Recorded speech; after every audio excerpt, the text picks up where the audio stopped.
Bismillahirrahmanirrahim. Assalamualaikum warahmatullahi wabarakatuh. Perkenalkan, nama saya Sri Utami. Saya dari kelas SPI 4C. Nah, di sini saya akan mencoba mereview 3 buku. Ini merupakan karya dari salah satu dosen, yaitu Abah Asep Ahmad Hidayat. Untuk buku yang pertama, ini mengenai studi kawasan dunia Islam. Seperti yang kita tahu bahwa studi kawasan ini merupakan bidang penelitian mengenai interdisipliner, multidisipliner, dan juga bahkan transdisipliner mengenai wilayah geografis tertentu. Nah, di dalam studi kawasan ini, di dalamnya juga dibahas mengenai ilmu sosial, humaniora, ilmu politik, hubungan internasional, dan juga bahkan tentang studi bahasa. Nah, di dalam buku ini ada banyak pembagian wilayah Islam. Yang pertama itu ada pembagian kawasan dunia Islam dalam perspektif geopolitik. Nah, untuk pembagian kawasan dunia Islam perspektif geopolitik ini dibagi menjadi 6 kawasan. Yang pertama itu ada kawasan Islam di Asia Tenggara, ada kawasan Islam di Asia Selatan, ada kawasan Islam di Asia Tengah, ada kawasan Islam Asia Barat, kawasan Islam Afrika Utara, dan yang terakhir itu ada kawasan Islam di Afrika Barat.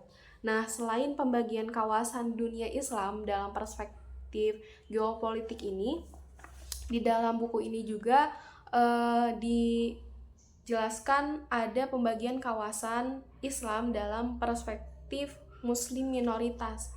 Nah, untuk pembagian Islam dalam perspektif minoritas ini dibagi menjadi 10 kawasan. Yang pertama ada kawasan Muslim minoritas di Asia Tenggara, selanjutnya ada Asia Timur, Asia Barat, Selatan, Tengah, selanjutnya ada kawasan Muslim minoritas di Afrika Timur, kemudian ada Afrika Tengah, terus ada Afrika Selatan. Selain itu ada juga kawasan Muslim minoritas di kawasan Eropa, Amerika, dan yang terakhir itu ada kawasan Muslim minoritas di kawasan Pasifik Selatan. Nah, untuk yang kedua di sini ada buku mengenai sejarah tasawuf dan tarekat. Nah, di dalam buku ini penulis menjelaskan bagaimana sih atau apa sih tarekat atau tasawuf itu. Terus di sini juga dijelaskan sekilas gitu mengenai sejarah perkembangan awal mula adanya tasawuf dan tarekat ini. Selain itu, di sini juga dijelaskan mengenai tokoh-tokoh para sufi terkenal di barat pada periode klasik, yang yaitu tokohnya seperti Hasan Al-Basri, ada Robiah Al-Adawiyah, dan masih banyak sekali tokoh-tokoh lainnya. Nah, selain itu di sini juga dijelaskan mengenai perkembangan tasawuf dan tarekat di Asia Tenggara pada periode awal, yaitu sekitar pada abad 16 sampai 16 Masehi.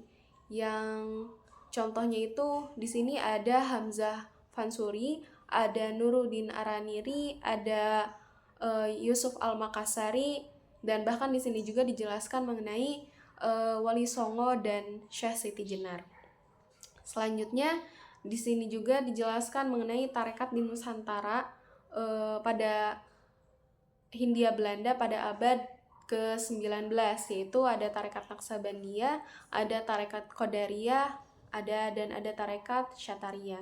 Dan yang terakhir di sini ada juga tarekat yang termasuk tarekat Neo-Sufisme di Indonesia pada abad ke-20, yaitu tarekat Tijaniyah dan juga tarekat Idrisiyah. Nah, dan yang terakhir ini ada buku mengenai sejarah sosial Muslim minoritas etnis Melayu di Nusantara.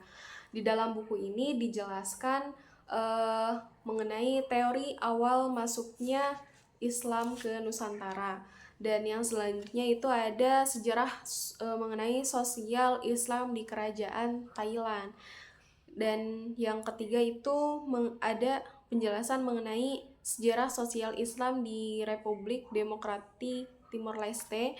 Selanjutnya ada mengenai sejarah sosial Islam di Republik Singapura, dan yang terakhir itu ada sejarah mengenai sosial Islam di Republik Filipina. Nah, di sini dijelaskan ya bagaimana geografi dari wilayah-wilayah Islam itu, terus bagaimana sejarah masuknya Islam ke wilayah-wilayah tersebut, dan bagaimana lembaga Islam yang ada di daerah wilayah-wilayah Islam itu gitu. Nah, mungkin cukup sekian review 3 buku dari saya. Terima kasih. Wassalamualaikum warahmatullahi wabarakatuh.